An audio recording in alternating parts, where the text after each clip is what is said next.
Pinging a power supply is important, especially when constructing a high-powered editing rig. High-end video cards and multiple hard drives can easily draw high amounts of power. While you could probably get by on 500 watts for a mid-range system and 800 watts for a higher-end system, we decided to go all out on 1000 watts. We chose a single rail 12-volt setup, which leads to a more stable power output. Our power supply also has a special feature known as modular cabling.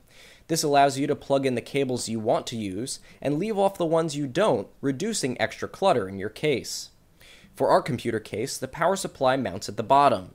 There's also a vent, so be sure to turn the power supply and mount it with the fan facing out. In some cases, the fan has to stay towards the inside.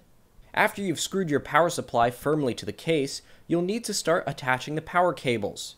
For our build, we'll be using the main motherboard connector, 2 additional motherboard connectors, a SATA power cable for the hard drives, another SATA power cable for the optical drives, a power cable for the video card, and an older style power connector for the case fans.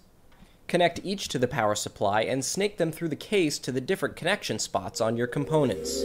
So to review, select a power supply with enough capacity. Mount it to the case. Determine which cables you'll need for your components. And then wire it up. For the IDG News Service, I'm Nick Barber.